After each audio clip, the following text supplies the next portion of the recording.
Jail में बंद climate activist Sonam Wangchuck को निर्दोष बताते हुए सरकार और सिस्टम से भिड़ने वाली वांगचुक की पत्नी गीतांजलि जे आंगमो की खूब चर्चा हो रही है। पति पर लगे आरोपों पर गीतांजलि ने अकेले ही सिस्टम के खिलाफ मोर्चा खोल दिया है।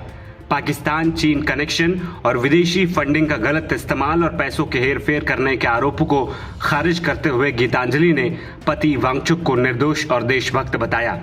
ऐसे में हम आपको बताते हैं कि आखिर गीतांजलि आगमो कौन है जिनकी खूब चर्चा हो रही है।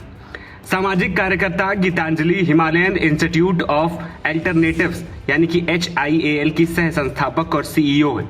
गीतांजलि का जन्म उड़ीसा के बालासोर में एक पंजाबी जैन परिवार में हुआ था। उन्होंने फिजिक्स में ग्रेजुएशन के बाद MBA किया। फिर उन्होंने कॉरपोरेट नौकरी छोड़कर लद्दाख में शिक्षा, समाज सुधार और इनोवेशन के फील्ड में काम करना शुरू किया। गीतांजलि की सोनम वांगचुक से मुलाकात लद्दाख में हुई थी। दोनों ने मिलकर HIAL की स्थापना की। कॉरपोरेट फील्ड में अनुभव हासिल करने के बाद गीतांजलि ने डेनमार्क में लगभग 15 साल तक अलग अलग संस्थाओं और कंपनियों में काम किया। इस दौरान उन्होंने समाज सेवा और नवाचार के क्षेत्र में भी सक्रिय भूमिका निभाई थी। गीतांजलि जे आंगमो ने BSc की डिग्री फकीर मोहन यूनिवर्सिटी बालासोर से प्राप्त की।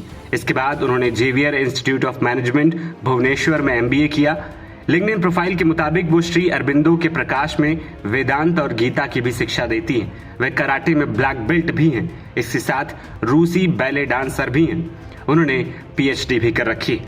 गीतांजलि यूनिवर्सिटी ऑफ ऑक्सफोर्ड में शेवनिंग फेलो रह चुकी है। साल 2022 में भारत सरकार ने उन्हें women transforming India national award से सम्मानित किया था, लेकिन अब वो उसी सरकार के खिलाफ अपने पति के लिए खड़ी हुई। सोनम वांगचुक की पत्नी गीतांजलि जे आंगमो ने उनके ऊपर लगे सभी आरोपों को खारिज करते हुए कहा है कि सरकार पिछले 4 सालों से उन पर नजर बनाए हुए थी। पाकिस्तानी लिंक के आरोपों पर उन्होंने कहा कि सोनम वैज्ञानिक के तौर पर एक कार्यक्रम में शामिल होने गए थे। चीन या पाकिस्तान जाने वाला हर शख्स आतंकी नहीं हो जाता है। गीतांजलि ने कहा कि वांगचुक एक वैज्ञानिक के तौर पर पाकिस्तान गए थे और अगर यहाँ पाकिस्तान के एजेंट घूम रहे हैं और फिर भी एजेंसियां उन्हें पकड़ नहीं पा रही हैं तो ये उनकी असफलता है। गीतांजलि ने कहा कि प्रधानमंत्री नरेंद्र मोदी चीन जाते हैं और शी जिनपिंग से हाथ मिलाते हैं। उन्होंने मोहम्मद यूनुस से हाथ मिलाया।